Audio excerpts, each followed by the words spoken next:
नाहीं समाना एह वाणी जो जियों जाने तिस अंतर रवै हर नामा बाणी गुरु गुरु है बाणी विच बाणी अमृत सारे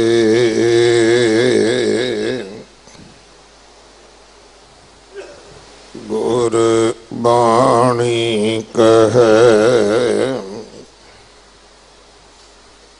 सेवक जन मानै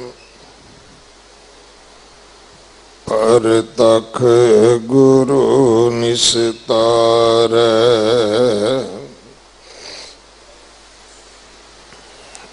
बाणी बिरलो विचारसी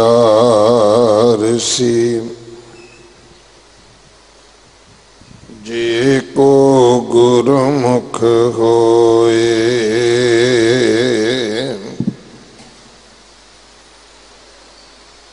एह बाणी महापुरख की निज कर वासा होए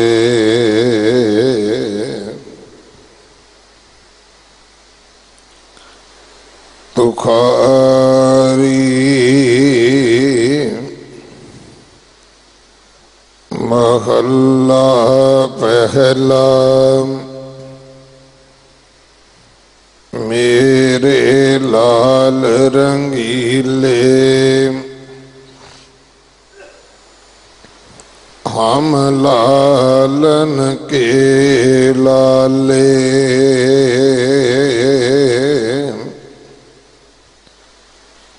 गुर अलख लखाया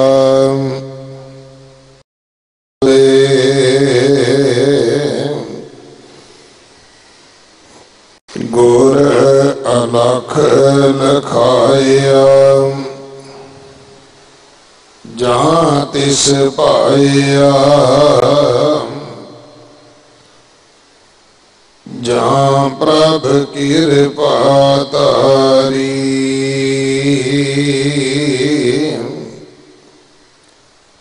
जग जीवन दाता पुरख विधाता सहज मिले बनवारी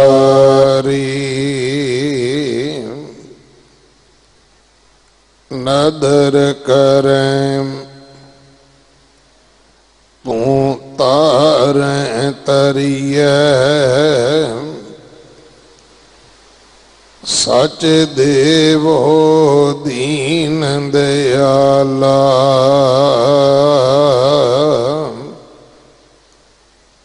प्रणवत नानक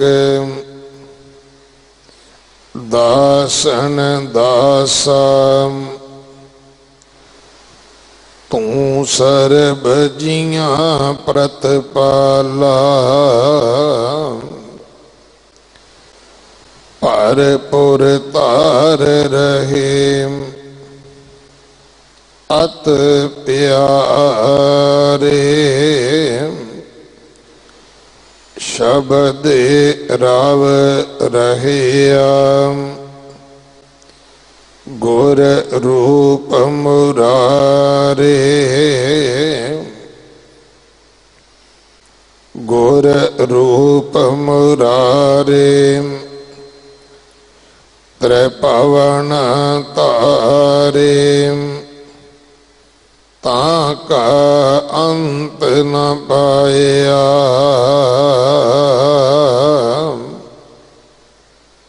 रंगी जिनसी जंत उपाय नित देव चढ़ै सवाया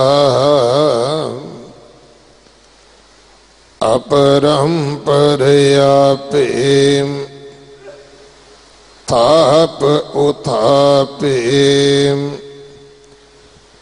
तिस पावै सो होवै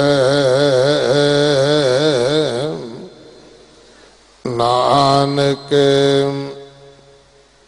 हीरा हीरा बेदिया गुण कह हार परोवै अपरंपर आपे थाप उथापे तिस पावै सो होवै नानक हीरा हीरा बेदिया गुण कह हार परोवै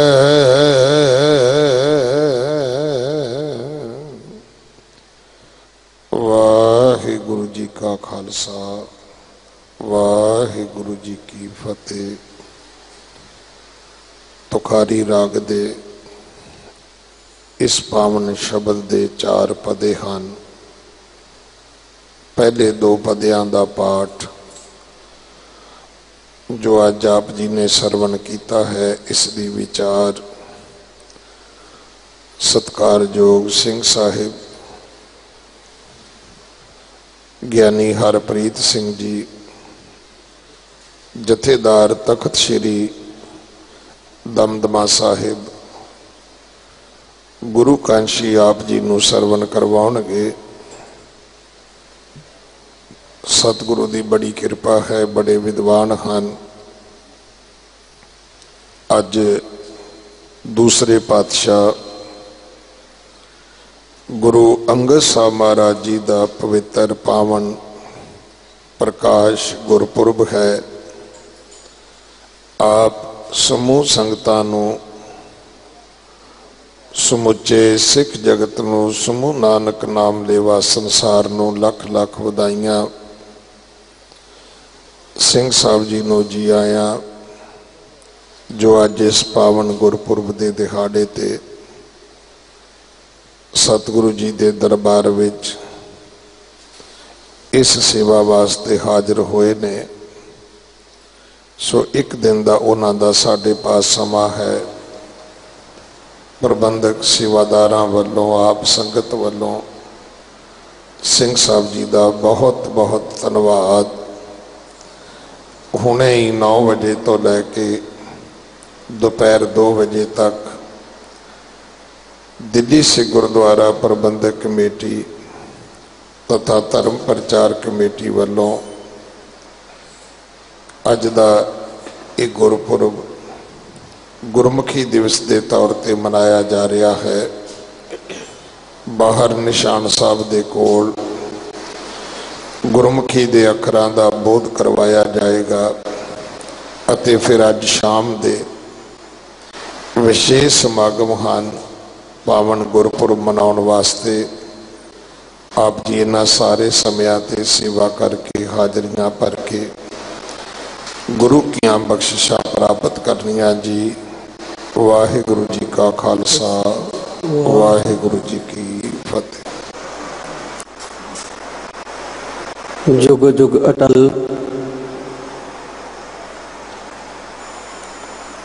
लोक परलोक दे राखे चवर तखत दे मालक दो जहान दे वाले निमाणियां दे मान निताणियां दे तान तन तन साहिब श्री गुरु ग्रंथ साहिब जी महाराज जी दी पावन पवित्र हजूरी अंदर जुड़ बैठी गुरु रूप खालसा सत संगत जीओ। सब तो पहला सरबंस दानी अमृत के दाते धन धन साहिब श्री गुरु गोबिंद सिंह महाराज वल्लों बख्शी फतेह प्रवान करो। वाहिगुरु जी का खालसा वाहिगुरु जी की फतेह। सिख पंथ दे महान ते पावन पवित्र अस्थान गुरुद्वारा बंगला साहिब विखे आप अमृत वेले दे दीवाना दियां हाज़रियां भर रहे हो। जिवें कि सिंह साहब जी ने दस्सिया है, अज दीन दुनिया दे वाली धन धन साहिब श्री गुरु अंगद देव जी महाराज जी का प्रकाश पुरब है। सब तो पहला तो जिन्नियां गुरु ग्रंथ गुरु पंथ नूं समर्पित नानक नाम लेवा सिख संगतां ने, उन्हां सारियां संगतां नूं इस दासरे वल्लों धन गुरु अंगद देव जी महाराज जी के प्रकाश पुरब दीयां बहुत बहुत बधाइयां। सिंह साहब जी ने दो पदे धन गुरु नानक साहिब सच्चे पातशाह जी के मुखार बिंद तो उचारण शब्द दे आप जी नूं सरवण कराए ने। अकाल पुरख वल्लों बख्शिश कीती हुई तुच्छ बुद्धि अनुसार अते निश्चित कीते हुए समय मुताबक संखेप रूप दे विच इन्हां शब्दां दी विचार आपां सारियां ने सांझी करनी है, सरवण करनी है। अज दीन दुनिया दे वाली धन धन साहिब श्री गुरु अंगद देव जी महाराज का प्रकाश पुरब है। धन गुरु अंगद देव जी महाराज नूं भी आपां अपने मनां दे विच याद करिए, जिन्हां दा प्रकाश मालवे की धरती ते मत्ते दी सराय, जिसनूं अजकल सराय नागा आखदे ने, विखे अज दे दिन 1504 ईस्वी नूं होया। अज भी ये मत्ते दी सरां जिहड़ी है, जिन्हों सराय नागा आखदे ने, एक पिंड है जिहड़ा श्री मुक्तसर साहिब तो 15 किलोमीटर की दूरी के उत्ते कोटकपुरा रोड के उत्ते वसिया होया है। इस सराय नागे नगर दे विच धन गुरु नानक देव जी महाराज ने भी अपने मुबारक चरण पाए। जदों सतगुरु धन गुरु नानक साहिब सच्चे पातशाह ने दूसरी उदासी शुरू की, तो दूसरी उदासी के दौरान धन गुरु नानक देव जी महाराज इस नगर सराय नागा दे विच भी पहुंचे। धन गुरु नानक देव जी महाराज की याद दे विच भी इस नगर दे विच गुरुद्वारा साहिब सुशोभित है। फिर इसे नगर दे विच धन गुरु अंगद देव जी महाराज का 1504 नूं अज दे दिन प्रकाश होया बाबा फेरू मल जी के घर दे विच। इसे नगर दे विच खिदराणे की ढाब, जिसनूं अजकल श्री मुक्तसर साहिब आखदे है, इस पावन पवित्र अस्थान के उत्ते जंग लड़ के धन गुरु गोबिंद सिंह महाराज भी सराय नागे की धरती के उत्ते पहुंचे। धन गुरु अंगद देव जी महाराज, धन गुरु नानक देव जी महाराज तो अलावा इस नगर दे विच धन गुरु गोबिंद सिंह महाराज का भी गुरुद्वारा साहिब जिहड़ा याद विच सुशोभित है। बड़ा महान नगर है। इस नगर दे विच धन गुरु अंगद देव जी महाराज का प्रकाश होया बाबा फेरू मल जी के गृह विखे। ते बाबा फेरू मल जी इलाके दे चौधरी दे मुंशी सन, मुनीम सन। ये नगर एक ऐसा नगर है, इतिहास पढ़िया पता लगता है कि कई बार वसिया ते कई बार उजड़िया। अज भी इस नगर दे विच उजड़े हुए पुरातन पिंड दे जिहड़े थे जिहड़े है वो नज़र आउंदे ने, देखे जा सकते हैं। धन गुरु अंगद देव जी महाराज के प्रकाश अस्थान के बिल्कुल नाल ही तो इथों बाबा फेरू मल जी का परिवार जिहड़ा सी वो खडूर की धरती के उत्ते जा वसिया, क्योंकि हालात इस तरह के बने कि बाबा फेरू मल जी अपने परिवार के सहित खडूर की धरती के उत्ते जाके वस गए। ते साध संगत जी, खडूर साहिब कदों होया? जदों धन गुरु नानक देव जी महाराज ने धन गुरु अंगद देव जी महाराज नूं गुरियाई बख्शिश कर दी। ਤੇ ਜਦੋਂ ਧੰਨ ਗੁਰੂ ਅੰਗਦ ਦੇਵ ਜੀ ਮਹਾਰਾਜ ਨੂੰ ਗੁਰਿਆਈ ਦੀ ਬਖਸ਼ਿਸ਼ ਹੋਈ ਤਾਂ ਜਿਸ ਨਗਰ ਦੇ ਵਿੱਚ ਧੰਨ ਗੁਰੂ ਅੰਗਦ ਦੇਵ ਜੀ ਮਹਾਰਾਜ ਦੇ ਚਰਨ ਪਏ, ਜਿਸ ਨਗਰ ਦੇ ਵਿੱਚ ਧੰਨ ਗੁਰੂ ਅੰਗਦ ਦੇਵ ਜੀ ਮਹਾਰਾਜ ਨੇ ਵਾਸ ਕੀਤਾ, ਉਹ ਨਗਰ ਖਡੂਰ ਤੋਂ ਖਡੂਰ ਸਾਹਿਬ ਹੋ ਗਿਆ। ਜਿਵੇਂ ਸਿੰਘ ਸਾਹਿਬ ਜੀ ਨੇ ਦੱਸਿਆ ਕਿ ਦਿੱਲੀ ਸਿੱਖ ਗੁਰਦੁਆਰਾ ਪ੍ਰਬੰਧਕ ਕਮੇਟੀ ਵੱਲੋਂ ਧੰਨ ਗੁਰੂ ਅੰਗਦ ਦੇਵ ਜੀ ਮਹਾਰਾਜ ਦਾ ਪ੍ਰਕਾਸ਼ ਪੁਰਬ ਜਿਹੜਾ ਹੈ ਉਹ ਗੁਰਮੁਖੀ ਬੋਧ ਦਿਵਸ ਦੇ ਰੂਪ ਦੇ ਵਿੱਚ ਮਨਾਇਆ ਜਾ ਰਿਹਾ। ਕਿਉਂ? ਕਿਉਂਕਿ ਗੁਰਮੁਖੀ ਅੱਖਰਾਂ ਦੀ ਤਰਤੀਬ, ਗੁਰਮੁਖੀ ਅੱਖਰਾਂ ਦਾ ਪ੍ਰਚਾਰ ਪ੍ਰਸਾਰ ਧੰਨ ਗੁਰੂ ਅੰਗਦ ਦੇਵ ਜੀ ਮਹਾਰਾਜ ਨੇ ਆਪਣੇ 5 ਭੌਤਿਕ ਤਣ ਦੇ ਵਿੱਚ ਰਹਿੰਦਿਆਂ ਬਹੁਤ ਜ਼ਿਆਦਾ ਜਿਹੜਾ ਹੈ ਉਹ ਕੀਤਾ ਸੀ। ਜਦੋਂ ਖਡੂਰ ਸਾਹਿਬ ਦੀ ਪਾਵਨ ਧਰਤੀ ਦੇ ਉੱਤੇ ਧੰਨ ਗੁਰੂ ਅੰਗਦ ਦੇਵ ਜੀ ਮਹਾਰਾਜ ਵਾਸ ਕਰਦੇ ਸਨ ਤੇ ਉਹਨਾਂ ਨੇ ਉੱਥੇ ਗੁਰਮੁਖੀ ਦੇ ਕਾਇਦੇ ਜਿਹੜੇ ਸੀ ਉਹ ਤਿਆਰ ਕਰਵਾਏ। ਕਾਇਦੇ ਤਿਆਰ ਕਰਵਾ ਕੇ ਛੋਟੇ ਛੋਟੇ ਬੱਚਿਆਂ ਤੋਂ ਲੈ ਕੇ ਵੱਡਿਆਂ ਤੱਕ ਧੰਨ ਗੁਰੂ ਅੰਗਦ ਦੇਵ ਜੀ ਮਹਾਰਾਜ ਕਲਾਸਾਂ ਲਾਇਆ ਕਰਦੇ ਸੀ, ਜਮਾਤਾਂ ਲਾਇਆ ਕਰਦੇ ਸੀ ਤੇ ਉਹਨਾਂ ਜਮਾਤਾਂ ਨੂੰ, ਉਹਨਾਂ ਕਲਾਸਾਂ ਨੂੰ ਆਪ ਧੰਨ ਗੁਰੂ ਅੰਗਦ ਦੇਵ ਜੀ ਮਹਾਰਾਜ ਗੁਰਮੁਖੀ ਅੱਖਰਾਂ ਦਾ ਬੋਧ ਕਰਵਾਇਆ ਕਰਦੇ ਸਨ। ਗੁਰਮੁਖੀ ਅੱਖਰਾਂ ਦਾ ਬੋਧ ਧੰਨ ਗੁਰੂ ਅੰਗਦ ਦੇਵ ਜੀ ਮਹਾਰਾਜ ਆਪ ਕਰਵਾਇਆ ਕਰਦੇ ਸਨ।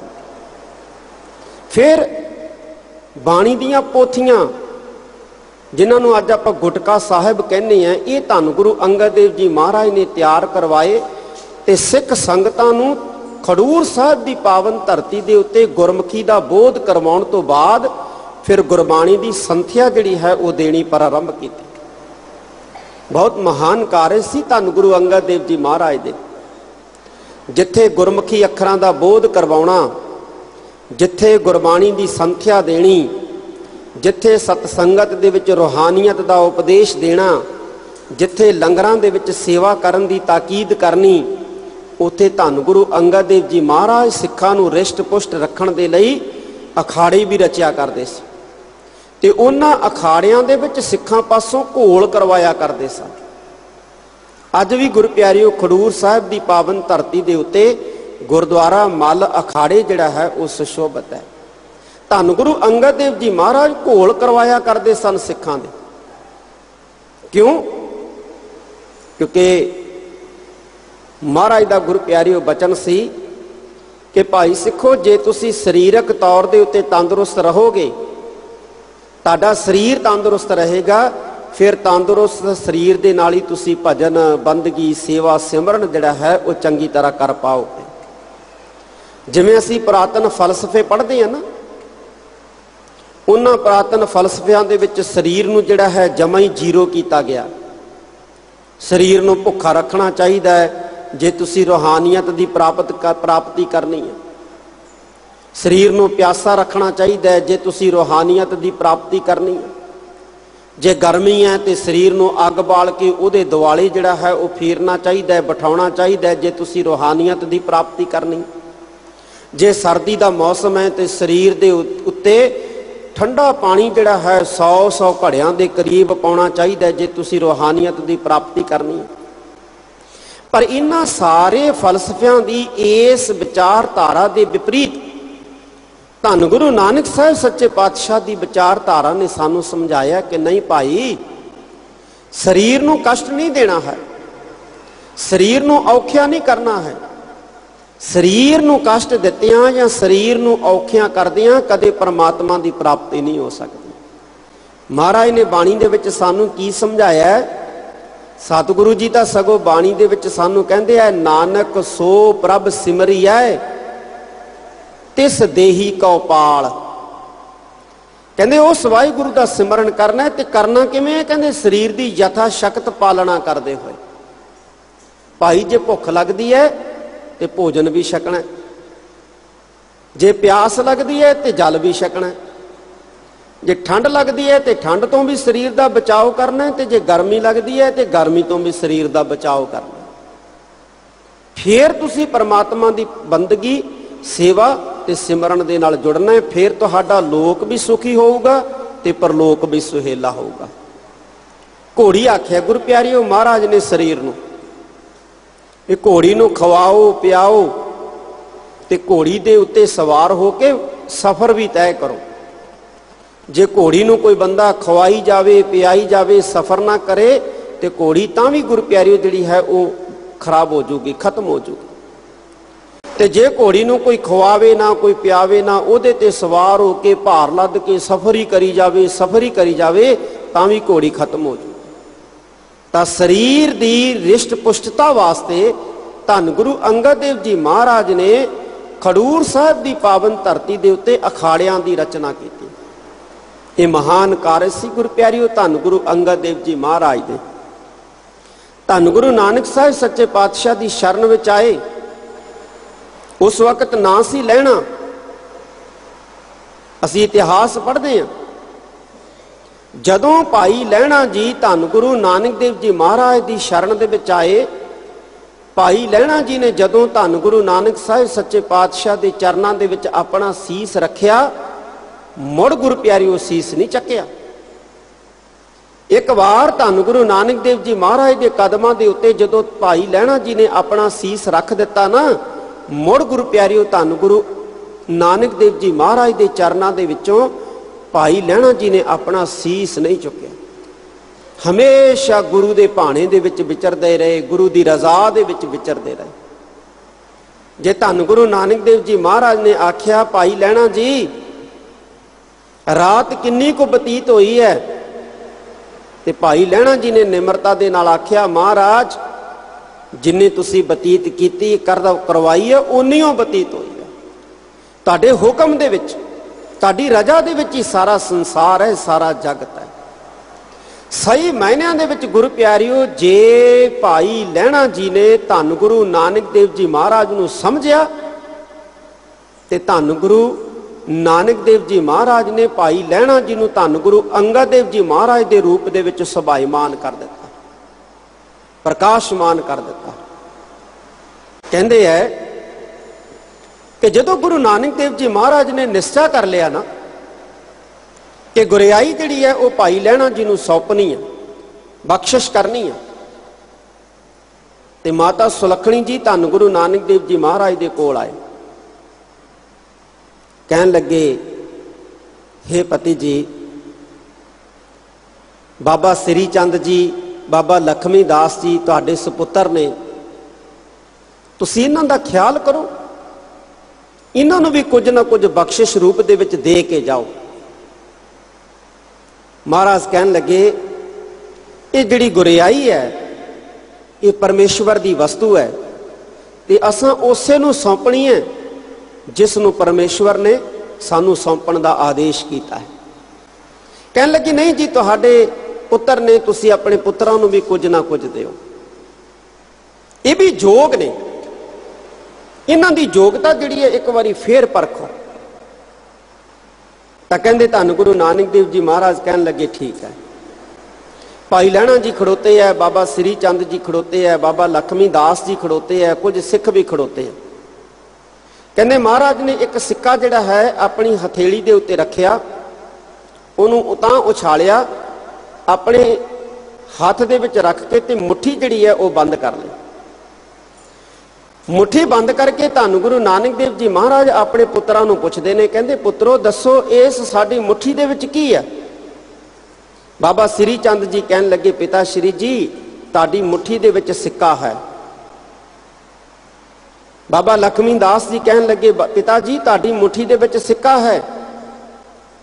सिखां नूं पुछिया क्यों सिखो भाई तुसीं दसो साडी मुट्ठी दे विच की है। कहंदे सतगुरु जी तुहाडी मुट्ठी दे विच सिक्का है, तुहाडी मुट्ठी दे विच सिक्का है। भाई लहणा जी नूं पुछिया, कहंदे भाई लहणिया तूं दस भाई साडी मुट्ठी दे विच तैनूं की नज़र आउंदा है। ते भाई लहणा जी हाथ जोड़ के धन गुरु नानक देव जी महाराज नूं कहन लगे सतगुरु जी मैनूं तां तुहाडी मुट्ठी दे विच सारा संसार नज़र आउंदा है, सारी दुनिया नज़र आउंदी है। धन गुरु नानक देव जी महाराज माता सुलखणी जी नूं कहन लगे भागवाने इन्ने गुरु नूं समझिया है, ते गुरियाई उसे दी है जिसने गुरु नूं समझिया है, जिसने गुरु की महिमा नूं जाणिया है, जिसने गुरु नूं जाणिया है। भाई लहणा जी इस करके धन गुरु अंगद देव जी महाराज के रूप नाल सारे जगत विच विराजमान हो गए साध संगत जी, क्योंकि उन्होंने गुरु नानक साहब जी नूं समझ लिया। गुरु नानक साहब जी नूं समझ के धन गुरु अंगद देव जी महाराज जिहड़े सी सारे संसार दे विच प्रकाशमान हो गए। गुरु नूं समझण दी जरूरत है गुरु प्यारिओ। गुरु कोई मनुख नहीं है। जिहड़ा सिख गुरु नूं समझ लैंदा ना वो सिख गुरु दे विच अभेद हो जाता है। जां इउं कह दईए कि वो सिख गुरु दे राही अकाल पुरख दे विच अभेदता प्राप्त कर लैंदा। जिहड़ा गुरु नूं समझ लैंदा, जिहड़ा गुरु नूं जान लैंदा है। गुरु नूं समझना गुरु प्यारिओ बड़ा जरूरी है, बड़ा लाजमी है। ते अज इस महान धन गुरु अंगद देव जी पातशाह जी दे प्रकाश पुरब दे उत्ते चल रही इस महान ते पावन पवित्र अस्थान तो धन गुरु ग्रंथ साहिब सच्चे पातशाह जी दी बाणी दी लड़ीवार कथा तहत धन गुरु नानक देव जी महाराज सानू की उपदेश दिंदे है, की सिक्ख्या दिंदे है गुरु प्यारिओ। वो आपां ने प्यार ते सत्कार दे नाल सरवण करना है और अपनियां हिरदे रूपी झोलियां दे विच भर के लै जाणी। अज सानू इस पावन पवित्र अस्थान ते अपनी गोद विच बिठा के धन गुरु नानक साहिब सच्चे पातशाह अज दे इस महान पुरब दे उत्ते की समझाउणा चाहुंदे ने वो आपां ने गुरु प्यारिओ सरवण करना है। धन गुरु नानक साहिब जी दा शब्द है तुखारी राग दे विच। जिन्नी संगत अज सतगुरां दी पावन पवित्र हजूरी विच बैठी है सारे एक बार अपनियां मनोवृत्तियां नूं एकाग्र करिए और गुरु के शब्द विच ध्यान जोड़दियां सारी संगत गज के आखो सतनाम श्री वाहिगुरु जी।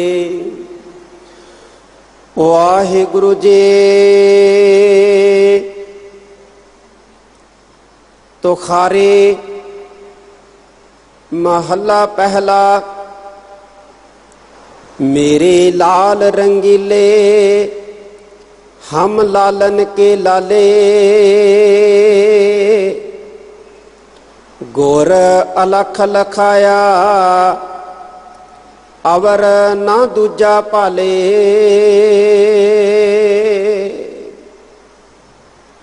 धन गुरु नानक साहिब सच्चे पातशाह सानू समझाउंदे है गुरु प्यारिओ। पहला सरलेख है तुखारी राग दा नाम है। महला पहला धन गुरु नानक साहिब सच्चे पातशाह दा ये पावन शब्द है। धन गुरु नानक साहिब महाराज की आखदे ने, कहंदे मेरे लाल रंगीले। लाल दा मतलब हुंदा गुरु प्यारिओ सुंदर, खूबसूरत। एक लाल रंग नूं भी आपां कह दिंदे। लाल जिहड़ा है वह पुत्र नूं भी कह दिता जाता है। जिहड़ा पुत्र हुंदा ना, बाल हुंदा है, बालक हुंदा है, उहनूं भी लाल कह दिता जाता है। पर इत्थे लाल दा अर्थ है गुरु प्यारिओ सुंदर। ते रंगीले दा मतलब की है? रंगीले दा मतलब है कौतक करने वाला। रंग शब्द है ना गुरु प्यारिओ, रंग शब्द दे कई अर्थ ने। एक तां रंग जिहड़े असीं जाणदे हां, हरा नीला पीला, प्यार दा रंग, भगती दा रंग, बंदगी दा रंग, सेवा सिमरन दा रंग, और कईयां नूं गुरु प्यारिओ संसारी नशियां दा रंग चढ़दा। धन गुरु नानक देव जी महाराज कहंदे मेरे लाल रंगीले। जिहड़ा मेरा अकाल पुरख है ना बहुत सुंदर है, बहुत सुंदर। वो कौतक करदा है, कौतक चोज करदा है। हुण मन च सवाल पैदा हुंदा है गुरु प्यारिओ कि किहड़े चोज करदा है, किहड़े कौतक करदा है? रोज दिन चढ़दा है, रोज छिपदा है। रोज दिन दा चढ़ना ते रोज दिन दा छिपना जिहड़ा है ये अकाल पुरख दा कौतक है। पर सानू गुरु प्यारिओ ये कौतक हैरान नहीं करदा। हैरान इस करके नहीं करदा क्योंकि ये प्रक्रिया रोज हुंदी है। जिहड़ी प्रक्रिया रोज होण लग पवे फिर वो प्रक्रिया जिहड़ी है वो हैरान जिहड़ी है वो घट करदी है। दुनिया हैरान हो जू गुरु प्यारिओ जे किते एक दिन सूरज जिहड़ा है वो चढ़े ही ना। दुनिया हैरान हो जू उस दिन जिस दिन सूरज जिहड़ा कदे छुपे ही ना। पर जिहड़ा वरतारा रोज वरतदा है ना गुरु प्यारिओ वो सानू हैरान नहीं करदा, पर है अकाल पुरख दा वो कौतक ही है। परमेश्वर दा कौतक गुरु प्यारिओ। ये भी कौतक है जीव जन्म लैंदे ने। ये भी कौतक है कि जीव संसार तो खत्म हो जाते हैं, तुर जाते हैं। ਹੁਣ ਜੀਵਾਂ ਦਾ ਜਨਮ ਲੈਣਾ ਵੀ ਸਾਨੂੰ ਹੈਰਾਨ ਨਹੀਂ ਕਰਦਾ, ਕਿਉਂਕਿ ਆਮ ਜੀਵ ਜਨਮ ਰਹਿ ਲਏ। ਜੀਵਾਂ ਦਾ ਮਰਨਾ ਵੀ ਸਾਨੂੰ ਹੈਰਾਨ ਨਹੀਂ ਕਰਦਾ, ਕਿਉਂਕਿ ਜੀਵ ਜਿਹੜੇ ਨੇ ਉਹ ਮਰ ਵੀ ਬਹੁਤ ਰਹੇ ਨੇ। ਪਰ ਕੀ ਹੋਵੇ ਗੁਰੂ ਪਿਆਰਿਓ, ਜੇ ਸੰਸਾਰ ਦੇ ਵਿੱਚੋਂ ਜਨਮ ਦੀ ਪ੍ਰਕਿਰਿਆ ਰੁਕ ਜਾਵੇ ਜਾਂ ਮੌਤ ਦੀ ਪ੍ਰਕਿਰਿਆ ਰੁਕ ਜਾਵੇ।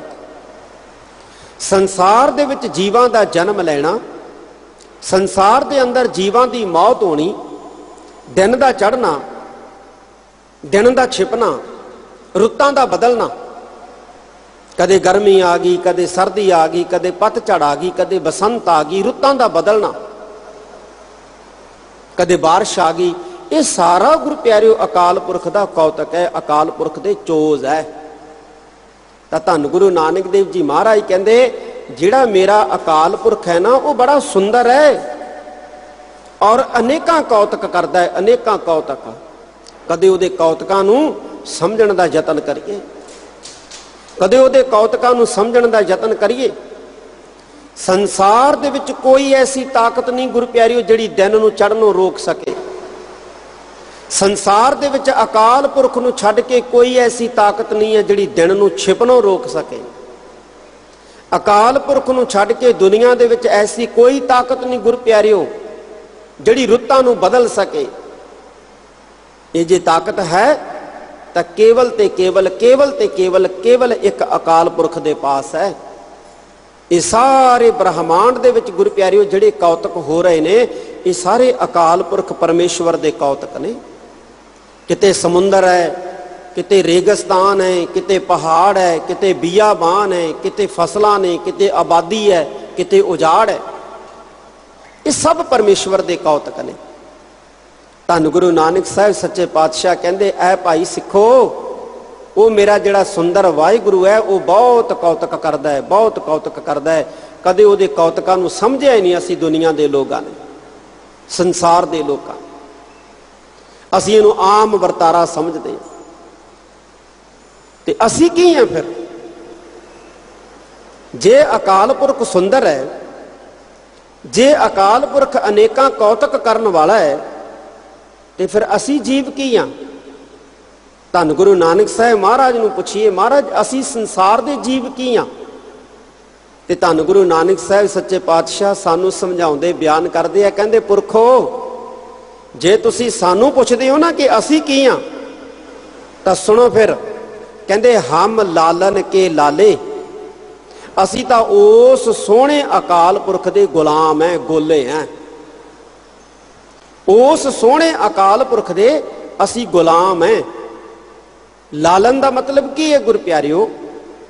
ਲਾਲਨ ਦਾ ਮਤਲਬ ਹੈ ਸੋਹਣਾ, ਸੁੰਦਰ, ਤੇ ਗੋਲੇ ਦਾ ਮਤਲਬ ਹੈ ਗੁਲਾਮ। ਲਾਲੇ ਦਾ ਮਤਲਬ ਹੈ ਗੁਲਾਮ, ਗੋਲਾ। ਅਸੀਂ ਸਾਰੇ ਉਸ ਅਕਾਲ ਪੁਰਖ ਦੇ ਗੁਲਾਮ ਹੈ। ਹੁਣ ਗੁਰੂ ਪਿਆਰਿਓ ਸਵਾਲ ਪੈਦਾ ਹੁੰਦਾ ਵੀ ਅਸੀਂ ਤਾਂ ਨਹੀਂ ਗੁਲਾਮ। ਅਸੀਂ ਵੀ ਗੁਲਾਮ ਹੀ ਹਾਂ ਗੁਰੂ ਪਿਆਰਿਓ। ਕਿਉਂ? ਕਿਉਂਕਿ ਸੰਸਾਰ ਵਿੱਚ ਸਾਡੀ ਮਰਜ਼ੀ ਨਹੀਂ ਚੱਲਦੀ, ਮਰਜ਼ੀ ਅਕਾਲ ਪੁਰਖ ਦੀ ਚੱਲਦੀ ਹੈ। ਸਾਨੂੰ ਤਾਂ ਅਕਾਲ ਪੁਰਖ ਦੀ ਮਰਜ਼ੀ ਜਿਹੜੀ ਆ ਉਹ ਮੰਨਣੀ ਪੈਂਦੀ ਹੈ। ਸਾਨੂੰ ਅਕਾਲ ਪੁਰਖ ਦੀ ਮਰਜ਼ੀ ਮੰਨਣੀ ਪੈਂਦੀ ਹੈ, ਇਸ ਲਈ ਅਸੀਂ ਗੁਲਾਮ ਹੈ ਅਕਾਲ ਪੁਰਖ ਪਰਮੇਸ਼ਵਰ ਦੇ। ਕਿਵੇਂ ਮੰਨਣੀ ਪੈਂਦੀ ਹੈ? ਜੇ ਸਾਡੀ ਮਰਜ਼ੀ ਚੱਲਦੀ ਹੁੰਦੀ ਨਾ ਸਾਧ ਸੰਗਤ ਜੀ, ਤੇ ਕੋਈ ਵੀ ਬੱਚਾ ਜਿਹੜਾ ਹੈ ਉਹ ਜਵਾਨ ਹੀ ਨਾ ਹੁੰਦਾ, ਜਵਾਨ ਬੁੱਢਾ ਨਾ ਹੁੰਦਾ, ਤੇ ਬੁੱਢਾ ਕਦੇ ਮਰਦਾ ਨਾ। ਜੇ ਸਾਡੀ ਮਰਜ਼ੀ ਚੱਲਦੀ ਹੁੰਦੀ ਤਾਂ। ਸਾਡੀ ਮਰਜ਼ੀ ਨਹੀਂ ਚੱਲਦੀ। ਵੇਂਦਿਆਂ ਵੇਂਦਿਆਂ ਇੱਕ ਬੱਚਾ ਜਿਹੜਾ ਜਵਾਨ ਹੋ ਜਾਂਦਾ ਹੈ, ਵੇਂਦਿਆਂ ਵੇਂਦਿਆਂ ਇੱਕ ਜਵਾਨ ਜਿਹੜਾ ਹੈ ਉਹ ਬੁੱਢਾ ਹੋ ਜਾਂਦਾ ਹੈ, ਵੇਂਦਿਆਂ ਵੇਂਦਿਆਂ ਇੱਕ ਬੁੱਢਾ ਜਿਹੜਾ ਹੈ ਉਹ ਮੌਤ ਦੇ ਮੂੰਹ ਦੇ ਵਿੱਚ ਜਾ ਪੈਂਦਾ। ਸਾਡੀ ਮਰਜ਼ੀ ਕਿੱਥੇ ਚੱਲਦੀ ਹੈ? ਸਾਡੀ ਮਰਜ਼ੀ ਨਹੀਂ ਚੱਲਦੀ। ਅਸੀਂ ਗੁਰੂ ਪਿਆਰਿਓ ਰੰਜ ਜ਼ਰੂਰ ਕਰਦੇ ਹਾਂ, ਉਜ਼ਰ ਜ਼ਰੂਰ ਕਰਦੇ ਹਾਂ, ਪਰ ਹੁੰਦਾ ਉਹੀ ਕੁਝ ਹੈ ਜਿਹੜਾ ਅਕਾਲ ਪੁਰਖ ਪਰਮੇਸ਼ਵਰ ਨੂੰ ਮਨਜ਼ੂਰ ਹੁੰਦਾ ਹੈ। ਜੇ ਸਾਡੀ ਮਰਜ਼ੀ ਚੱਲਦੀ ਹੁੰਦੀ ਤੇ ਅਸੀਂ ਕਦੇ ਬਿਮਾਰ ਹੀ ਨਾ ਹੁੰਦੇ। ਕੌਣ ਚਾਹੁੰਦਾ ਗੁਰੂ ਪਿਆਰਿਓ ਕਿ ਉਹ ਬਿਮਾਰ ਹੋਵੇ, ਉਹ ਰੋਗੀ ਹੋਵੇ? ਕੌਣ ਚਾਹੁੰਦਾ ਹੈ ਕਿ ਉਹ ਸੰਸਾਰ ਦੇ ਵਿੱਚ ਕੰਗਾਲ ਹੋਵੇ, ਉਹਦੇ ਕੋਲੇ ਪੈਸਾ ਨਾ ਹੋਵੇ, ਉਹਦੇ ਘਰ ਦੇ ਵਿੱਚ ਖੁਸ਼ਹਾਲੀ ਨਾ ਹੋਵੇ, ਉਹਦੇ ਘਰ ਦੇ ਵਿੱਚ ਖੁਸ਼ਹਾਲੀ ਨਾ ਹੋਵੇ? ਇੱਕ ਬਚਨ ਹੈ ਬਾਣੀ ਦੇ ਵਿੱਚ ਗੁਰੂ ਪਿਆਰਿਓ ਸਤਿਗੁਰਾਂ ਦਾ। ਮਹਾਰਾਜ ਕਹਿੰਦੇ ਆਪਨ ਲੀਆ ਜੇ ਮਿਲੈ ਤਾਂ ਸਭ ਕੋ ਭਾਗਟ ਹੋਵੇ। ਕਹਿੰਦੇ ਜੇ ਆਪਣੇ ਯਤਨਾਂ ਦੇ ਨਾਲ ਕੁਝ ਮਿਲਦਾ ਹੁੰਦਾ ਨਾ ਤੇ ਫਿਰ ਸਾਰੇ ਹੀ ਯਤਨ ਕਰਕੇ ਅਰਬਾਂ ਖਰਬਾਂ ਦੇ ਮਾਲਕ ਬਣ ਜਾਂਦੇ। ਜੇ ਸਾਰੇ ਹੀ ਯਤਨ ਕਰਨ ਦੇ ਨਾਲ, ਜੇ ਮਨੁੱਖ ਦੇ ਯਤਨ ਕਰਨ ਦੇ ਨਾਲ ਕਹਿੰਦੇ ਕੁਝ ਮਿਲਦਾ ਹੁੰਦਾ ਤੇ ਸਾਰੇ ਹੀ ਯਤਨ ਕਰਕੇ ਅਰਬਾਂ ਖਰਬਾਂ ਦੇ ਮਾਲਕ ਹੋ ਜਾਂਦੇ। ਜੇ ਮਨੁੱਖ ਦੇ ਯਤਨ ਕਰਨ ਦੇ ਨਾਲ ਕੁਝ ਹੁੰਦਾ ਤੇ ਸਾਰੇ ਹੀ ਮਨੁੱਖ ਜਿਹੜਾ ਹੈ ਭਜਨ ਬੰਦਗੀ ਕਰਕੇ ਬ੍ਰਹਮ ਗਿਆਨੀ ਹੋ ਜਾਂਦੇ, ਸਤ ਸੰਗਤ ਕਰਕੇ ਬਹੁਤ ਮਹਾਨ ਹੋ ਜਾਂਦੇ। ਇਸ ਕਰਕੇ ਪਾਤਸ਼ਾਹ ਕਹਿੰਦੇ ਆਪਨ ਲੀਆ ਜੇ ਮਿਲੈ ਤਾਂ ਸਭ ਕੋ ਭਾਗਟ ਹੋਏ। ਕਹਿੰਦੇ ਆਪਣੇ ਯਤਨਾਂ ਦੇ ਨਾਲ ਕੁਝ ਮਿਲਦਾ ਹੁੰਦਾ ਨਾ ਤੇ ਸਾਰੇ ਭਾਗਿਆਸ਼ਾਲੀ ਬਣ ਜਾਂਦੇ। ਇੱਥੇ ਅਸੀਂ ਭਾਗਿਆਸ਼ਾਲੀ ਕਹਿੰਦੇ ਆ ਨਾ ਗੁਰੂ ਪਿਆਰਿਓ। ਜੇ ਕੋਈ ਅਰਬਾਂ ਖਰਬਾਂ ਦਾ ਮਾਲਕ ਆ, ਅਸੀਂ ਕਹਿੰਦੇ ਬੜੇ ਭਾਗ ਤਕੜੇ ਨੇ, ਇਹਦੇ ਬਹੁਤ ਵੱਡਾ ਭਾਗਾਂ ਵਾਲਾ। ਫਿਰ ਤਾਂ ਸਾਰੇ ਹੀ ਭਾਗਾਂ ਵਾਲੇ ਬਣ ਜਾਂਦੇ ਜੇ ਆਪਦੇ ਯਤਨਾਂ ਦੇ ਨਾਲ ਕੁਝ ਹੁੰਦਾ। ਯਤਨ ਵੀ ਉਦੋਂ ਹੀ ਗੁਰੂ ਪਿਆਰਿਓ ਕਾਮਯਾਬ ਹੁੰਦੇ ਆ ਜਦੋਂ ਅਕਾਲ ਪੁਰਖ ਪਰਮੇਸ਼ਵਰ ਦੀ ਬਖਸ਼ਿਸ਼ ਹੁੰਦੀ ਹੈ, ਕਿਰਪਾ ਹੁੰਦੀ ਹੈ। ਦਵਾਈ ਉਦੋਂ ਗੁਰੂ ਪਿਆਰਿਓ ਕਾਟ ਕਰਦੀ ਹੈ ਜੇ ਅਕਾਲ ਪੁਰਖ ਦੀ ਨਾਲ ਰਹਿਮਤ ਹੁੰਦੀ ਹੈ, ਅਕਾਲ ਪੁਰਖ ਦੀ ਨਾਲ ਬਖਸ਼ਿਸ਼ ਹੁੰਦੀ ਹੈ। ਨਹੀਂ ਤਾਂ ਭਾਈ ਗੁਰਦਾਸ ਜੀ ਨੇ ਇੱਕ ਬਚਨ ਆਖਿਆ, ਉਹ ਕਹਿੰਦੇ ਜੜੀ ਬੂਟੀ ਜੇ ਜੀਵੀ ਹੈ ਕਿਉਂ ਮਰੈ ਧਨੰਤਰ। ਕਹਿੰਦੇ ਜੇ ਦਵਾਈਆਂ ਦੇ ਨਾਲ ਹੀ ਬੰਦਾ ਕਹਿੰਦੇ ਜਿਉਂਦਾ ਰਹਿੰਦਾ ਹੁੰਦਾ ਨਾ ਤੇ ਧਨੰਤਰ ਵੈਦ ਨੇ ਕਦੇ ਮਰਨਾ ਨਹੀਂ ਸੀ। ਧਨੰਤਰ ਵੈਦ ਨੇ ਕਦੇ ਸੰਸਾਰ ਤੋਂ ਮਰਨਾ ਨਹੀਂ ਸੀ, ਕਿਉਂਕਿ ਉਹਦੇ ਕੋਲੇ ਕਹਿੰਦੇ ਦਵਾਈਆਂ ਦੇ ਏਡੇ ਵੱਡੇ ਵੱਡੇ ਨੁਸਖੇ ਸੀ ਕਿ ਜੇ ਕਹਿੰਦੇ 2 ਸਾਹ ਵੀ ਚੱਲਦੇ ਹੁੰਦੇ ਤੇ ਉਹ ਖੜਾ ਕਰ ਦਿੰਦਾ ਸੀ, ਬੰਦੇ ਨੂੰ ਤੰਦਰੁਸਤ ਕਰ ਦਿੰਦਾ ਸੀ। ਪਰ ਕਹਿੰਦੇ ਆਪ ਬਚ ਨਹੀਂ ਸਕਿਆ, ਮੌਤ ਦੇ ਮੂੰਹ ਦੇ ਵਿੱਚ ਜਾ ਪਿਆ। ਕਿਉਂ? ਕਿਉਂਕਿ ਅਕਾਲ ਪੁਰਖ ਦਾ ਹੁਕਮ ਜਿਹੜਾ ਨਾ ਸਾਧ ਸੰਗਤ ਜੀ, ਉਹ ਸਭ ਤੋਂ ਬਲਵਾਨ ਹੈ। ਤਾਂ ਧੰਨ ਗੁਰੂ ਨਾਨਕ ਸਾਹਿਬ ਮਹਾਰਾਜ ਸਾਨੂੰ ਪਹਿਲੀ ਪੰਕਤੀ 'ਚ ਕੀ ਸਮਝਾਉਂਦੇ ਹੈ? ਮੇਰੇ ਲਾਲ ਰੰਗੀਲੇ ਹਮ ਲਾਲਨ ਕੇ ਲਾਲੇ। ਉਹ ਜਿਹੜਾ ਮੇਰਾ ਅਕਾਲ ਪੁਰਖ ਹੈ ਬਹੁਤ ਸੁੰਦਰ ਹੈ, ਬਹੁਤ ਕੌਤਕ ਕਰਦਾ ਹੈ। ਭਾਈ ਅਸੀਂ ਤਾਂ ਉਹਦੇ ਗੁਲਾਮ ਹੈ, ਅਸੀਂ ਤਾਂ ਉਹਦੇ ਗੋਲੇ ਹਾਂ, ਅਸੀਂ ਤਾਂ ਉਹਦੇ ਦਾਸ ਹੈ, ਅਸੀਂ ਤਾਂ ਉਹਦੇ ਗੋਲੇ ਹੈ। ਇਹ ਧੰਨ ਗੁਰੂ ਨਾਨਕ ਸਾਹਿਬ ਸੱਚੇ ਪਾਤਸ਼ਾਹ ਸਾਨੂੰ ਉਪਦੇਸ਼ ਦਿੰਦੇ ਨੇ, ਪੁਰਖੋ ਆਪਣੇ ਆਪ ਨੂੰ ਪਰਮਾਤਮਾ ਦੇ ਘਰ ਦੇ ਦਾਸ ਸਮਝਣਾ, ਗੋਲੇ ਸਮਝਣਾ, ਮਾਲਕ ਸਮਝਣ ਦਾ ਯਤਨ ਨਹੀਂ ਕਰਨਾ ਕਦੇ। ਇਸ ਸੰਸਾਰ ਦੇ ਵਿੱਚ ਮਾਲਕ ਬਣਨ ਦਾ ਯਤਨ ਨਹੀਂ ਕਰਨਾ। ਮਾਲਕ ਤਾਂ ਇੱਕ ਅਕਾਲ ਪੁਰਖ ਹੈ, ਇੱਕ ਪਰਮੇਸ਼ਵਰ ਹੈ। ਅਸੀਂ ਤਾਂ ਉਸ ਮਾਲਕ ਦੇ ਦਾਸ ਹੈ, ਉਸ ਮਾਲਕ ਦੇ ਗੋਲੇ ਹਾਂ। ਪਰ ਹੈਰਾਨੀ ਦੀ ਗੱਲ ਹੈ ਗੁਰੂ ਪਿਆਰਿਓ ਕਿ ਅਸੀਂ ਮਾਲਕ ਵੀ ਮੰਨਦੇ ਹਾਂ ਕਿ ਪਰਮੇਸ਼ਵਰ ਸਾਡਾ ਮਾਲਕ ਹੈ, ਗੁਰੂ ਸਾਡਾ ਮਾਲਕ ਹੈ, ਤੇ ਅਸੀਂ ਗੁਰੂ ਦਾ ਹੁਕਮ ਮੰਨਣ ਵਾਸਤੇ ਵੀ ਤਿਆਰ ਨਹੀਂ, ਗੁਰੂ ਦੀ ਰਜ਼ਾ ਮੰਨਣ ਵਾਸਤੇ ਵੀ ਤਿਆਰ ਨਹੀਂ ਹੈ। ਫਿਰ ਨੌਕਰ ਕਾਹਦੇ, ਦਾਸ ਕਾਹਦੇ, ਗੋਲੇ ਕਾਹਦੇ ਜਦੋਂ ਹੁਕਮ ਹੀ ਨਹੀਂ ਮੰਨਣਾ। ਗੋਲਾ ਤਾਂ ਉਹੀ ਹੈ ਨਾ ਜਿਹੜਾ ਹੁਕਮ ਮੰਨਦਾ। ਮਾਲਕ ਆਪਣੇ ਨੌਕਰ ਨੂੰ ਕਹਿੰਦਾ ਹੈ ਜਾ ਕੇ ਸਮੇਂ ਸਿਰ ਦੁਕਾਨ ਖੋਲ, ਤੇ ਨੌਕਰ ਅੱਗੋਂ ਕਹਿੰਦਾ ਜੀ ਮੇਰੇ ਤੋਂ ਨਾ ਤੜਕੇ ਸਵਖਤ ਦੀ ਦੁਕਾਨ ਖੁੱਲਦੀ, ਮੈਂ ਤਾਂ 10 ਵਜੇ 11 ਵਜੇ ਖੋਲੂ। ਫਿਰ ਉਹ ਨੌਕਰ ਕਾਹਦਾ ਜਿਹੜਾ ਮਾਲਕ ਦਾ ਹੁਕਮ ਹੀ ਨਹੀਂ ਮੰਨਦਾ। ਧੰਨ ਗੁਰੂ ਨਾਨਕ ਸਾਹਿਬ ਦਾ ਇੱਕ ਬੜਾ ਪਿਆਰਾ ਬਚਨ ਹੈ। ਮਹਾਰਾਜ ਕਹਿੰਦੇ ਚਾਕਰ ਕਹੀਏ ਖਸਮ ਕਾ ਸੌ ਹੈ ਉੱਤਰ ਦੇ। ਕਹਿੰਦੇ ਕੋਈ ਆਪਣੇ ਆਪ ਨੂੰ ਦਾਸ ਅਖਵਾਉਂਦਾ ਹੋਵੇ ਗੁਰੂ ਦਾ, ਸੇਵਕ ਅਖਵਾਉਂਦਾ ਹੋਵੇ ਗੁਰੂ ਦਾ, ਗੋਲਾ ਅਖਵਾਉਂਦਾ ਹੋਵੇ ਅਕਾਲ ਪੁਰਖ ਦਾ, ਤੇ ਠੋਕ ਕੇ ਜਵਾਬ ਦੇਵੇ ਵੀ ਮੇਰੇ ਤੋਂ ਇਹ ਕੰਮ ਨਹੀਂ ਹੁੰਦਾ, ਮੈਂ ਤਾਂ ਨਹੀਂ ਇਹ ਕੰਮ ਕਰ ਸਕਦਾ। ਤਾਂ ਪਾਤਸ਼ਾਹ ਕਹਿੰਦੇ ਫਿਰ ਨੁਕਸਾਨ ਕੀ ਹੁੰਦਾ? ਕਹਿੰਦੇ ਵਜ਼ਹ ਗਵਾਏ ਆਪਣਾ ਤਖਤ ਨਾ ਬੈਸਾ ਹਸੇ। ਕਹਿੰਦੇ ਉਹ ਆਪਣਾ ਰੋਜ਼ੀਨਾ ਵੀ ਗਵਾ ਲੈਂਦਾ ਤੇ ਉਹਨੂੰ ਤਖਤ ਵੀ ਨਸੀਬ ਨਹੀਂ ਹੁੰਦਾ। ਸਾਡਾ ਗੁਰੂ ਸਾਨੂੰ ਕਹਿੰਦਾ ਭਾਈ ਨਸ਼ੇ ਛੱਡ ਦਿਓ, ਮੱਥਾ ਟੇਕਣ ਆਏ ਹੋ ਮੱਥਾ ਟੇਕਦੇ ਹੋ, ਨਮਸਕਾਰ ਕਰਦੇ ਹੋ, ਝੁੱਕ ਕੇ ਪ੍ਰਣਾਮ ਕਰਦੇ ਹੋ, ਨਸ਼ੇ ਛੱਡ ਦਿਓ। ਕਹਿੰਦੇ ਜੀ ਨਸ਼ੇ ਤਾਂ ਨਹੀਂ ਛੱਡੇ। ਗੁਰੂ ਸਾਡਾ ਕਹਿੰਦਾ ਖੰਡੇ ਬਾਟੇ ਦੀ ਪਹੁਲ ਛਕ ਲਓ, ਕਹਿੰਦੇ ਜੀ ਉਹ ਤਾਂ ਬਹੁਤ ਔਖੀ ਹੈ। ਤੇ ਫਿਰ ਗੁਰੂ ਪਿਆਰਿਓ ਜਿਹੜਾ ਹੈ ਅਸੀਂ ਦਾਸ ਕਿਵੇਂ ਹੋ ਗਏ, ਅਸੀਂ ਸੇਵਕ ਕਿਵੇਂ ਹੋ ਗਏ? ਸੇਵਕ ਉਹ ਹੁੰਦਾ ਜਿਹੜਾ ਰਜ਼ਾ ਮੰਨਦਾ, ਜਿਹੜਾ ਹੁਕਮ ਮੰਨਦਾ, ਜਿਹੜਾ ਆਗਿਆ ਮੰਨਦਾ। ਧੰਨ ਗੁਰੂ ਨਾਨਕ ਸਾਹਿਬ ਜੀ ਕਹਿੰਦੇ ਉਹ ਅਕਾਲ ਪੁਰਖ ਸੁੰਦਰ ਜਿਹੜਾ ਹੈ ਉਹ ਸਾਡਾ ਮਾਲਕ ਹੈ, ਕੌਤਕ ਕਰਦਾ ਹੈ ਉਹ, ਅਸੀਂ ਤਾਂ ਉਹਦੇ ਗੁਲਾਮ ਹੈ, ਉਹਦੇ ਦਾਸ ਹੈ। ਇਹ ਧੰਨ ਗੁਰੂ ਨਾਨਕ ਦੇਵ ਜੀ ਮਹਾਰਾਜ ਬਚਨ ਕਰਦੇ। ਹੁਣ ਉਸ ਪਰਮੇਸ਼ਵਰ ਦੀ ਸਮਝ ਕਿਵੇਂ ਆ ਸਕਦੀ ਹੈ? ਜਿਹੜਾ ਅਕਾਲ ਪੁਰਖ ਕੌਤਕ ਕਰਦਾ ਹੈ, ਜਿਹੜਾ ਅਕਾਲ ਪੁਰਖ ਸੁੰਦਰ ਹੈ, ਉਹਦੀ ਸਮਝ ਕਿਵੇਂ ਆ ਸਕਦੀ ਹੈ?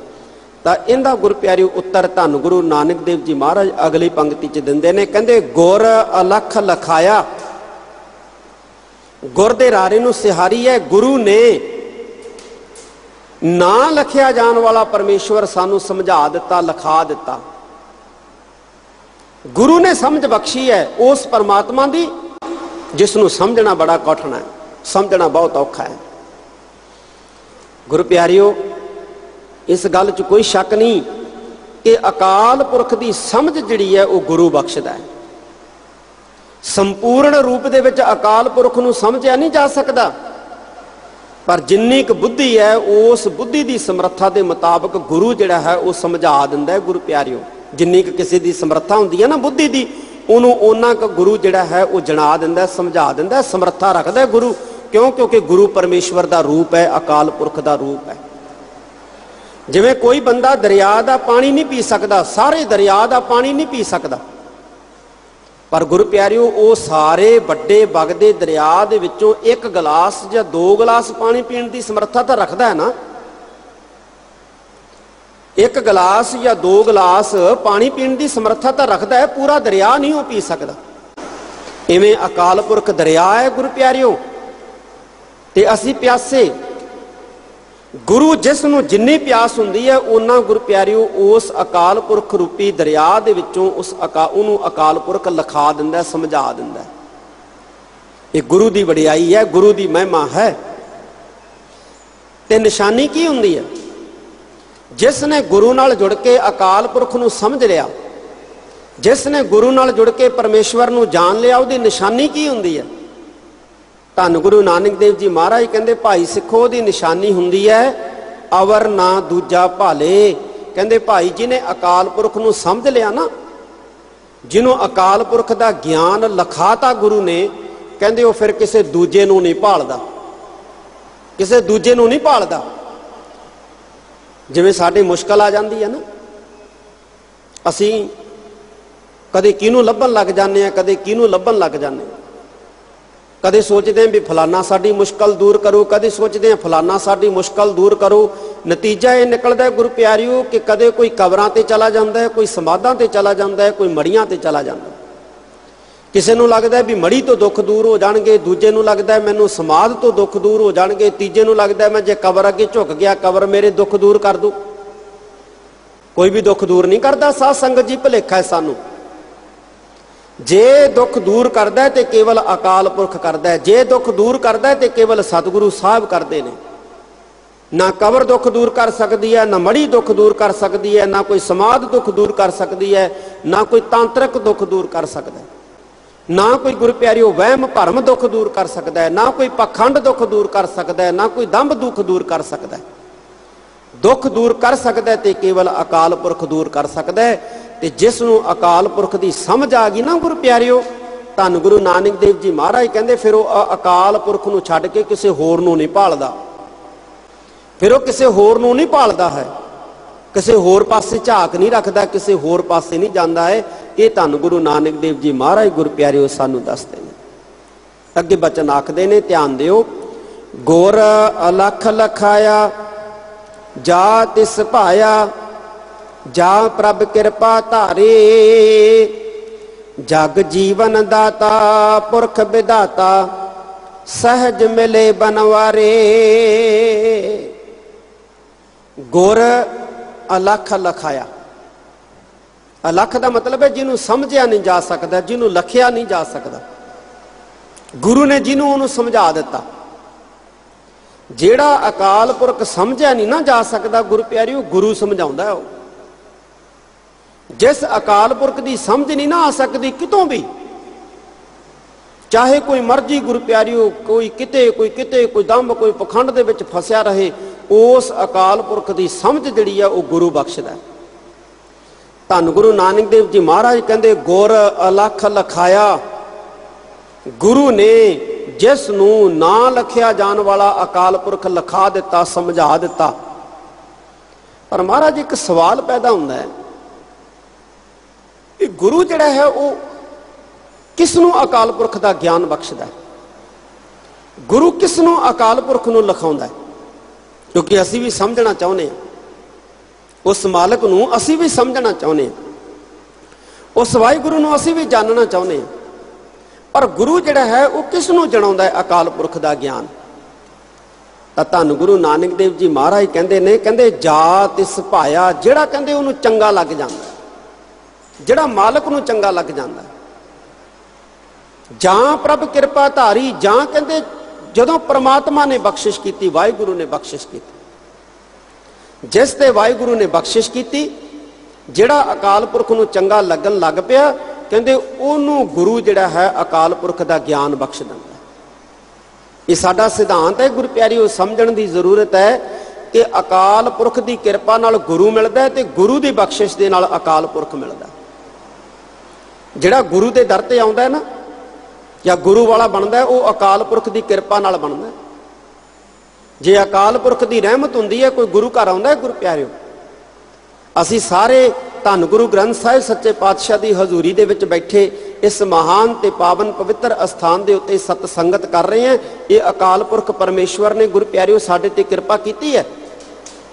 ਕੋਈ ਸੇਵਾ ਕਰਦਾ ਹੈ, ਕੋਈ ਸੰਗਤ ਕਰਦਾ ਹੈ, ਕੋਈ ਗੁਰੂ ਦੀ ਬਾਣੀ ਪੜ੍ਹਦਾ ਹੈ, ਕੋਈ ਗੁਰੂ ਸ਼ਬਦ ਦਾ ਪ੍ਰਚਾਰ ਪ੍ਰਸਾਰ ਕਰਦਾ ਹੈ। ਇਹ ਸਭ ਅਕਾਲ ਪੁਰਖ ਦੀ ਕਿਰਪਾ ਦੇ ਨਾਲ ਹੈ। ਅਕਾਲ ਪੁਰਖ ਦੀ ਕਿਰਪਾ ਤੋਂ ਬਿਨਾਂ ਕੁਝ ਨਹੀਂ ਹੁੰਦਾ ਗੁਰੂ ਪਿਆਰਿਓ। ਤੇ ਜਦੋਂ ਸੇਵਾ ਕੋਈ ਕਰਦਾ ਹੈ, ਜਦੋਂ ਸੰਗਤ ਕੋਈ ਕਰਦਾ ਹੈ, ਜਦੋਂ ਸਿਮਰਨ ਕੋਈ ਕਰਦਾ ਹੈ, ਤੇ ਗੁਰੂ ਪ੍ਰਸੰਨ ਹੁੰਦਾ ਹੈ। ਜਦੋਂ ਗੁਰੂ ਖੁਸ਼ ਹੁੰਦਾ ਹੈ, ਗੁਰੂ ਫਿਰ ਅਕਾਲ ਪੁਰਖ ਨਾਲ ਜੋੜ ਦਿੰਦਾ ਹੈ, ਪਰਮੇਸ਼ਵਰ ਨਾਲ ਜੋੜ ਦਿੰਦਾ ਹੈ, ਪਰਮੇਸ਼ਵਰ ਦਾ ਗਿਆਨ ਸਮਝਾ ਦਿੰਦਾ ਹੈ। ਇਸ ਕਰਕੇ ਧੰਨ ਗੁਰੂ ਨਾਨਕ ਦੇਵ ਜੀ ਮਹਾਰਾਜ ਕਹਿੰਦੇ, ਗੁਰ ਅਲਖ ਲਖਾਇਆ, ਗੁਰੂ ਨੇ ਨਾ ਲਖੇ ਜਾਣ ਵਾਲੇ ਅਕਾਲ ਪੁਰਖ ਨੂੰ ਸਮਝਾਤਾ। ਪਰ ਸਮਝਾਇਆ ਕਿਹਨੂੰ? ਕਹਿੰਦੇ ਜਾ ਤਿਸ ਭਾਇਆ, ਜਦੋਂ ਕਹਿੰਦੇ ਜਿਹੜਾ ਉਹਨੂੰ ਭਾ ਗਿਆ, ਚੰਗਾ ਲੱਗਣ ਲੱਗ ਪਿਆ। ਜਾਂ ਪ੍ਰਭ ਕਿਰਪਾ ਧਾਰੀ, ਜਦੋਂ ਅਕਾਲ ਪੁਰਖ ਨੇ ਬਖਸ਼ਿਸ਼ ਕਰਤੀ, ਜਦੋਂ ਅਕਾਲ ਪੁਰਖ ਨੇ ਕਿਰਪਾ ਕਰ ਦਿੱਤੀ। ਅਸੀਂ ਗੁਰੂ ਦੇ ਦਵਾਰ ਆਏ ਹਾਂ ਗੁਰੂ ਪਿਆਰਿਓ, ਕਿਰਪਾ ਨਾਲ ਆਏ ਹਾਂ ਅਕਾਲ ਪੁਰਖ ਦੀ। ਇਹ ਸਤ ਸੰਗਤ ਬਿਨਾਂ ਕਿਰਪਾ ਤੋਂ ਥੋੜੀ ਲੱਭਦੀ। ਬਾਣੀ ਦੇ ਵਿੱਚ ਮਹਾਰਾਜ ਨੇ ਕਿਹਾ, ਵੱਡ ਭਾਗੀ ਹਰ ਸੰਗਤ ਪਾਵਾ ਹੈ, ਭਾਗਹੀਨ ਭ੍ਰਮ ਚੋਟਾਂ ਖਾਵਾ ਹੈ, ਬਿਨ ਭਾਗਾਂ ਸਤ ਸੰਗ ਨਾ ਲੱਭੈ, ਬਿਨ ਸੰਗਤ ਮੈਲ ਭਰੀਜਾ ਜੀਓ। ਇਹ ਵਾਹਿਗੁਰੂ ਦੀ ਕਿਰਪਾ ਨਾਲ ਸੰਗਤ ਲੱਭਦੀ ਹੈ ਗੁਰੂ ਪਿਆਰਿਓ, ਜਿਹੜੀ ਗੁਰੂ ਦੀ ਸੰਗਤ ਹੈ, ਜਿਹੜੀ ਗੁਰੂ ਦੀ ਹਜ਼ੂਰੀ 'ਚ ਸੰਗਤ ਜੁੜਦੀ ਹੈ, ਅਕਾਲ ਪੁਰਖ ਦੀ ਕਿਰਪਾ ਨਾਲ ਜੁੜਦੀ ਹੈ, ਵਾਹਿਗੁਰੂ ਦੀ ਬਖਸ਼ਿਸ਼ ਨਾਲ ਜੁੜਦੀ ਹੈ। ਤੇ ਜਦੋਂ ਸਤ ਸੰਗਤ ਵਿੱਚ ਬੈਠਿਆਂ ਤੇ ਗੁਰੂ ਕਿਰਪਾ ਕਰ ਦਿੰਦਾ ਨਾ ਗੁਰੂ ਪਿਆਰਿਓ, ਉਦੋਂ ਸਮਝ ਲਓ ਅਕਾਲ ਪੁਰਖ ਦਾ ਗਿਆਨ ਨਸੀਬ ਹੋ ਜਾਂਦਾ ਹੈ, ਅਕਾਲ ਪੁਰਖ ਦੀ ਸਮਝ ਆ ਜਾਂਦੀ ਹੈ। ਤੇ ਜਿਹਨੂੰ ਅਕਾਲ ਪੁਰਖ ਦੀ ਸਮਝ ਆ ਜਾਂਦੀ ਹੈ ਨਾ, ਉਹ ਫਿਰ ਭਜਨ ਬੰਦਗੀ ਸੇਵਾ ਸਿਮਰਨ ਕਰਦਾ, ਆਪਣਾ ਉੱਚਾ ਸੁੱਚਾ ਜੀਵਨ ਜਿਉਂਦਾ, ਅਕਾਲ ਪੁਰਖ ਦੇ ਵਿੱਚ ਅਭੇਦ ਹੋ ਜਾਂਦਾ। ਇਸ ਕਰਕੇ ਗੁਰੂ ਦੀ ਬਹੁਤ ਵੱਡੀ ਲੋੜ ਵੀ ਹੈ ਤੇ ਗੁਰੂ ਦੀ ਬਹੁਤ ਵੱਡੀ ਅਹਿਮੀਅਤ ਵੀ ਹੈ। ਇਹ ਧੰਨ ਗੁਰੂ ਨਾਨਕ ਦੇਵ ਜੀ ਮਹਾਰਾਜ ਗੁਰੂ ਪਿਆਰਿਓ ਸਾਨੂੰ ਸਮਝਾਉਂਦੇ ਨੇ। ਜਗ ਜੀਵਨ ਦਾਤਾ ਪੁਰਖ ਵਿਦਾਤਾ। ਫਿਰ ਜਿਹਦੇ ਤੇ ਗੁਰੂ ਕਿਰਪਾ ਕਰਕੇ ਪਰਮਾਤਮਾ ਦਾ ਗਿਆਨ ਸਮਝਾ ਦਿੰਦਾ, ਜਿਹਨੂੰ ਫਿਰ ਉਹਨੂੰ ਮਿਲਦਾ ਕੀ ਹੈ, ਉਹਨੂੰ ਹੁੰਦਾ ਕੀ ਹੈ? ਕਹਿੰਦੇ ਜਗ ਜੀਵਨ।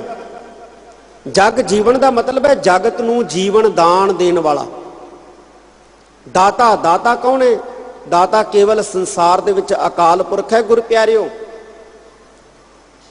ਬਾਣੀ ਦੇ ਵਿੱਚ ਸਾਨੂੰ ਸਤਿਗੁਰਾਂ ਨੇ ਸਮਝਾਇਆ, ਕਹਿੰਦੇ ਦੱਦਾ ਦਾਤਾ ਏਕ ਹੈ, ਸਭ ਕੋ ਦੇਵਨਹਾਰ, ਦੇਂਦਿਆਂ ਟੋਟ ਨਾ ਆਵਈ, ਅਗਣਤ ਭਰੇ ਭੰਡਾਰ। ਦਾਤਾ ਅਕਾਲ ਪੁਰਖ ਹੈ ਸੰਸਾਰ ਦੇ ਅੰਦਰ, ਦੇਂਦਿਆਂ ਟੋਟ ਨਹੀਂ ਆਉਂਦੀ ਕਦੇ ਉਸ ਪਰਮਾਤਮਾ ਨੂੰ। ਅਸੀਂ ਦਾਤਾਂ ਲੈਂਦੇ ਲੈਂਦੇ ਥੱਕ ਜਾਂਦੇ ਹਾਂ, ਦਿੰਦਾ ਦਿੰਦਾ ਕਦੇ ਨਹੀਂ ਥੱਕਦਾ। ਦਿੰਦੇ ਦੇ ਲੈਂਦੇ ਥੱਕ ਪਾਹੇ, ਜੁਗਾਂ ਜੁਗੰਤਰ ਖਾਹੀ ਖਾਹੀ। ਤਾਂ ਇੱਥੇ ਧੰਨ ਗੁਰੂ ਨਾਨਕ ਦੇਵ ਜੀ ਮਹਾਰਾਜ ਕਹਿੰਦੇ ਜਗ ਜੀਵਨ, ਜਿਹੜਾ ਜਗਤ ਨੂੰ ਜੀਵਨ ਦਿੰਦਾ ਹੈ, ਸਾਰੇ ਸੰਸਾਰ ਨੂੰ ਜੀਵਨ ਜਿਹੜਾ ਹੈ ਉਹ ਅਕਾਲ ਪੁਰਖ ਦਿੰਦਾ, ਕੋਈ ਹੋਰ ਨਹੀਂ ਦਿੰਦਾ।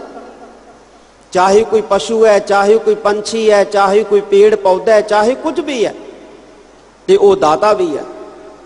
ਸਾਰੇ ਜਹਾਨ ਦਾ ਦਾਤਾ ਹੈ। ਉਦੋਂ ਵੱਡਾ ਦਾਤਾ ਸੰਸਾਰ ਦੇ ਵਿੱਚ ਕੋਈ ਨਹੀਂ ਸਾਧ ਸੰਗਤ ਜੀ।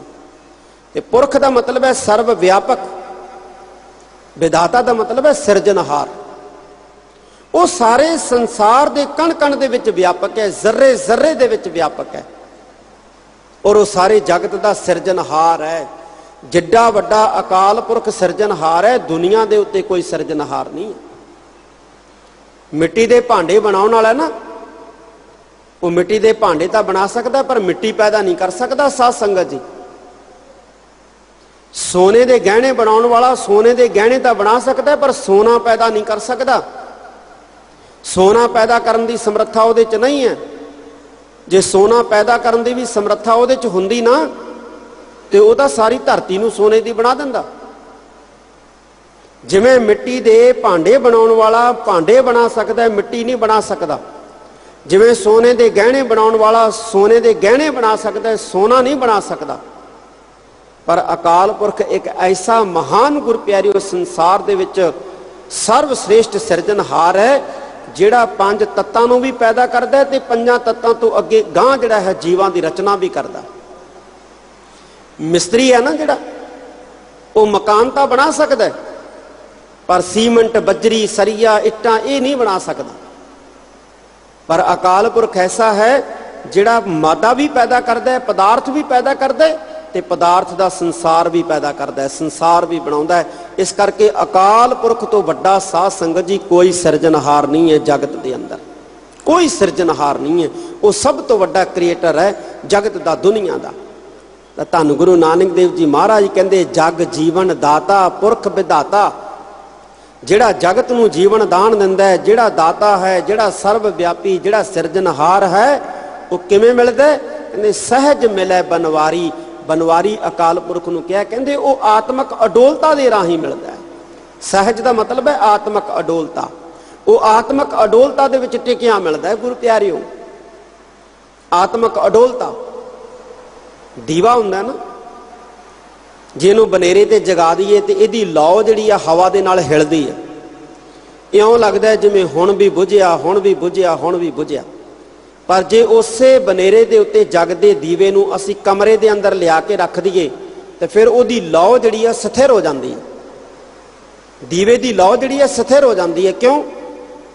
हवा तां हुंदी है कमरे च, पर दीवे दी लौ नूं ओह हवा हिला नहीं सकदी, क्योंकि कंधां ते छत जिहड़ी है वो दीवे दी लौ दी हिफाजत करदियां ने। इवें साडा जिहड़ा मन है ना गुर प्यारिओ, ये दीवे दी लौ वर्गा है। वाशना दीयां हनेरियां चलदियां ने, हवावां चलदियां ने, साडा मन डोलदा है। पर जदों मन गुरु शब्द आसरे हो जाता है ना, तो फिर गुरु प्यारिओ ये टिक जाता है, ते टिकिया होया मन जिहड़ा है वो सहज अवस्था दे विच पहुंच जाता है। ते महाराज कहंदे वो सहज अवस्था जिहड़ी है, उस सहज अवस्था दे विच फिर अकाल पुरख की प्राप्ति हुंदी है। फिर वो अकाल पुरख सहज अवस्था दे विच टिकिया मिलदा है। जदों मन टिक जाता है, तो मन कदों टिकदा है? जदों शब्द दे आसरे हो जाता है, बाणी दे आसरे हो जाता है। सुखमनी साहिब पढ़ते हैं ना गुर प्यारिओ, उहदे विच पातशाह कहंदे ज्यों मंदर को थम है थमन, त्यों गुर का शब्द मन है अस्थमन। जिवें कहंदे छत नूं पिलर थम के रखदे ने ना, इउं कहंदे शब्द जिहड़ा मन नूं थम लैंदा है, मन नूं रोक लैंदा है। जदों मन रुक जाता है ना साध संगत जी, फिर सहज अवस्था मिलती है। तो सहज अवस्था दे विच अकाल पुरख मिलता है। किहड़ा अकाल पुरख मिलता है? कहंदे जग जीवन दाता पुरख विधाता, जिहड़ा जग नूं जीवन दान दिंदा है, जिहड़ा दाता है, जिहड़ा सर्वव्यापी है और जिहड़ा जगत दा सिरजनहार है। ये धन गुरु नानक देव जी महाराज सानूं समझाउंदे ने, अगे दसदे ने। नदर कर है तू तार है तरिया, सच देव हो दीन दयाला,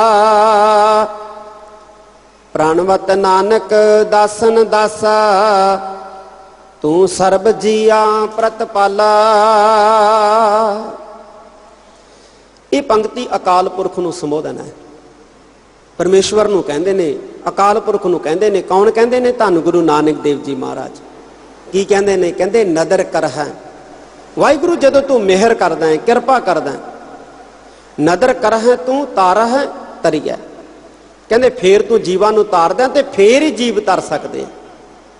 जे तेरी मेहर हो जाए ना, तेरी बख्शिश हो जाए, तेरी किरपा हो जाए, कहंदे फिर अकाल पुरख तू जीवां नूं तारदा और जीव तर सकते हैं, पार लंघ सकते हैं। तेरी किरपा तो बिना पार नहीं लंघ सकते, तेरी बख्शिश तो बिना पार नहीं लंघ सकते। हे दीना उते दया करने वाले, बस एक अरदास है कि सच दे वहो, सच की दात बख्श दो। क्योंकि जिन्हों तुसी सच की दात बख्श देने हो ना, तारदे किवें हो, पार किवें लगाउने हो? कहंदे सच की दात बख्श के। सच की दात जिन्हों तुसी बख्श देने हो, वो जगत तो पार लंघ जाता है। तुसी सच की दात बख्श के जीवां नूं पार लंघाउण वाले हो। जीव सच की दात के द्वारा ही जिहड़ा है वो पार लंघ सकते हैं, तो सच की दात तुसी बख्शदे हो। ये धन गुरु नानक साहब जी अकाल पुरख नूं कहंदे ने कि नदर करह तू तारह तरिया। जे तू बख्शिश करदा है जीव तरदे ने, तू तारदा जीवां नूं। सच देवह दीन दयाला, हे दीना उत्ते दया करन वाले। दयाला दा मतलब हुंदा दया दा घर। हे दीना उत्ते दया करन वाले, दया दे घर अकाल पुरख तू कहंदे जीवां नूं तारदा है। तेरे किरपा नाल ही जीव जिहड़े ने तरदे ने, तू सच दी दात बख्शदा है। प्रणवत नानक दासन दासा। अकाल पुरख परमेश्वर दे दासां दे दास धन गुरु नानक देव जी बेनती करते हैं। कौन कह रहा है? धन गुरु नानक देव जी कह रहे हैं। गुरु प्यारे, ये वचन कौन कह रहा है? धन गुरु नानक देव जी महाराज कह रहे हैं। प्रणवत नानक दासन दासा। दासन दासा का मतलब है दासां दा दास, सेवकां दा सेवक। किहदे सेवकां दा सेवक? अकाल पुरख दे सेवकां दा सेवक। ये धन गुरु नानक साहब जी कह रहे हैं, भाई असीं बेनती करते हैं तेरे चरनां दे विच, तू सर्व जीआ प्रतिपाला। हे वाहिगुरु, तू सारे जीवां दी प्रतिपालना करदा। जिन्ने भी जगत दे विच जीव है ना, तू सारे जीवां दी पालना करदा। कल्ले मनुखां दी पालना नहीं करदा गुरु प्यारिओ अकाल पुरख। रोज पढ़दे हां असीं, सैल पत्थर मह जंत उपाया, ता का रिज़क आग्या कर धरिया। पत्थरां दे विच कीड़े पैदा करके अकाल पुरख परमेश्वर ने उत्थे भी गुरु प्यारिओ जीवां लई रिज़क रखिया, उत्थे भी जीवां लई रिज़क रखिया। वो सारियां दी पालना करदा है, चाहे कोई पानियां दे अंदर बैठा है, चाहे कोई धरती दे अंदर है, चाहे कोई धरती दे उत्ते है, चाहे कोई आकाश दे विच है, चाहे कोई पशु जोन दे विच है, चाहे कोई पंछी जोन दे विच है, कोई कीट जोन दे विच है, कोई बनस्पति जोन दे विच है। वो अकाल पुरख परमेश्वर सारियां दी पालना करदा है गुरु प्यारिओ, सारियां दे।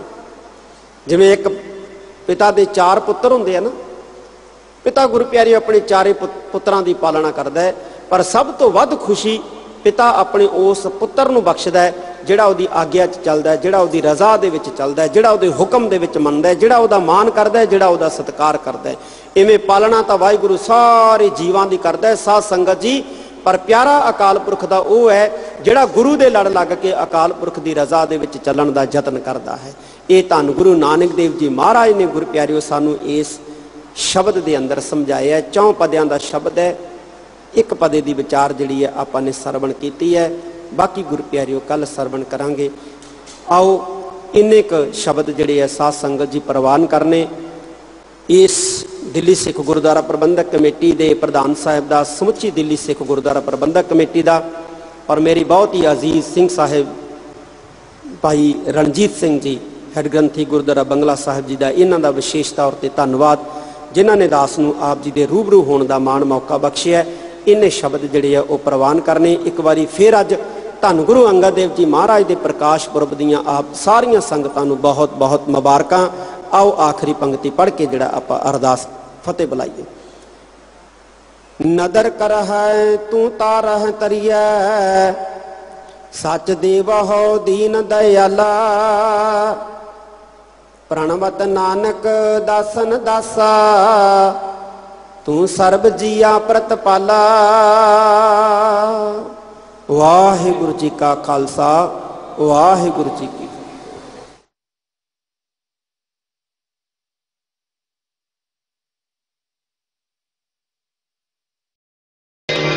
श्री हरि कृष्ण पे आए, श्री हरि कृष्ण पे आए। जिस डिठे सब दुख